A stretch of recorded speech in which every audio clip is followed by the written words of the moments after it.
everybody, and welcome back to today's video, where today I'm continuing my Classic Who reviews. We've reached serial number 6 of the Classic era. It's the Aztecs. So yes, we have the Aztecs, the second pure historical story from the first season of Doctor Who back in the William Hartnell days. A 4-part adventure that I actually really enjoyed. Again, I wasn't too sure exactly what to expect from it. I knew it was a fairly highly rated story, but I'm not a huge fan of pure historical, so I was a little bit unsure as to how much I'd actually enjoy it, but watching it, I really enjoyed it. I certainly really like the initial sort of setup and kind of how they get thrust into this adventure, in that Barbara gets mistaken for some ancient god who's suddenly been reincarnated as the Yetaxa, I think the name of the god is meant to be, and suddenly Barbara is commanding all these Aztecs, which is just a sort of great way to sort of start the story off, and really a very different sort of plot line to something that we usually get in Doctor Who. I don't think that's been done very often, that one of the companions is suddenly a god of this civilization. And it really sets up a sort of interesting dynamic where you've got some that are convinced that she is, and some, or most of them, that don't think she really is an actual god. Of course, she isn't.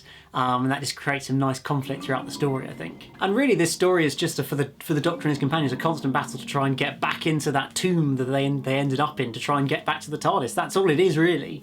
But because they get so caught up in these Aztecs, and one of them, and obviously Barbara becoming this god, it kind of, a lot more goes on, and it's all rather interesting.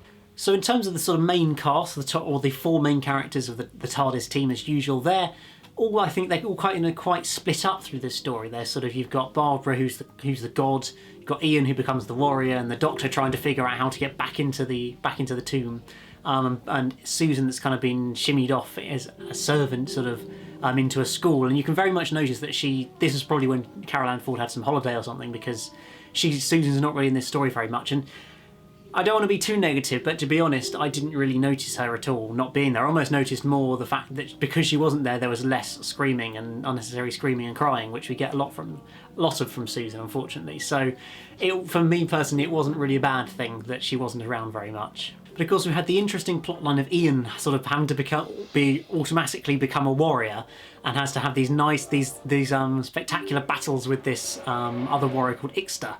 And the battle early on, when they're just, or I think it's in episode 2, where it's just sort of battling with their fists, I thought was a really impressively shot, sort of high-angle shot looking down on them fighting away, and it's really well choreographed. There's clearly some good stunt work that's been done, and we saw this in Marco Polo as well. There was a great sort of sword fight at the end of the 7 episodes. It seems that back in this early era, they did like to have sort of lots of big sort of hands-on battles between people, and it really works quite well, both in that one in episode 2 and also right at the end of episode 4, when he has the final battle before Ian and Co can escape. And it's a really sort of well choreographed, effective scene with that great sort of rumbling music in the background as well. Those rumbling sounds from the instruments, I think, really creates that sort of climactic moment in this story, which I think is really effective. And for the Doctor in this story, there's the rather bizarre subplot that he ends up getting engaged to some random Aztec woman. It's all a bit bizarre what's going on with the Doctor, as he gets pushed off into this magical sort of garden to go and talk to various of these Aztec people to try and work out what's going on, and suddenly he ends up becoming or getting engaged to this one woman. And then, but it is quite sort of well carried through the story, and there very much is that sort of almost a tinge of sadness I noticed right at the end of the story when he has to leave her behind, because of course he knows he has to.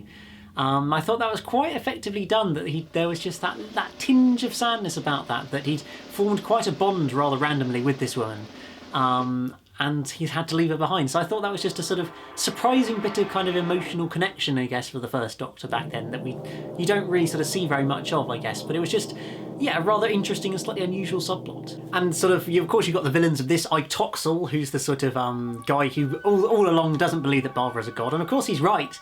And it takes until in episode 4 for him to actually convince anybody else, I think. He's always trying to kind of have them all killed or sacrificed or whatever, which I think he's quite a good villain. He's kind of a bit of your typical angry sort of angry person from older history that we get quite a few of, at least in earlier Classic Who, but he's still quite entertaining to watch as he tries to battle away and sort of shout away at people and try and get them sacrificed and do those dramatic sacrifice moments, which are always quite interesting. So I thought it was quite good. And there was the nice sort of conflict with Ortlock as well, this rather odd-named guy who was the sort of older, more considered character who did believe that sort of, I think he probably knew that Barbara wasn't a god, but didn't really want to believe it and actually wanted to help them out. So he kind of did sort of accept it, and obviously at the end does help them out and then disappear into the wilderness. And the other fascinating element that I think this must be the first time in Doctor Who this was brought up was the whole concept of rewriting history. Because this is when the Doctor says you can't change history, not one line. That sort of iconic quote is from this episode, and it's the first time I don't think we had any of it in Marco Polo where they really sort of reference and bring up the idea of the fact that they can't change history, even though they travel back in time. They're not allowed to go and change history. And kind of Barbara's pretty angry about this because, of course, she wanted to change the Aztec civilization rather than have them all wiped out, as she knew happened in the future. But it was just a good sort of way to give our first insight into what the sort of consequences of travelling back in time are, that you can't touch anything, essentially.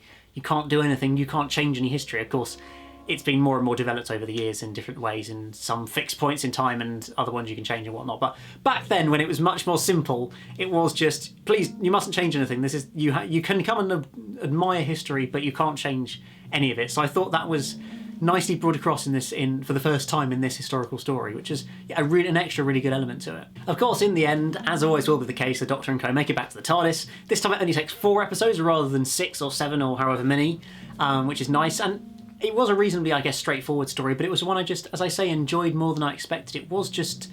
It felt like it sort of skipped along at a reasonable pace again. It was like Keys of Marinus to some degree, that it just everything got along a little bit quicker, and because it's only 4 episodes, it just felt less dragged out, and I think kept my attention more so than I think any classic story so far, or any of the Hartnell era so far, which I was kind of rather pleased about, that I was just staying there watching it, keeping focus on it, which is sometimes a struggle with some of this early classic Who. It just is so slow, you can sometimes get a bit distracted and not really want to carry on with it. So that was good, and I just really, really enjoyed this story. And I think it's also a testament to the writing of this sort of a story, that a Doctor Who story without any alien sort of menace or monster at all can hold up very well and still be an entertaining story 50 years later, or 55 nearly years later now.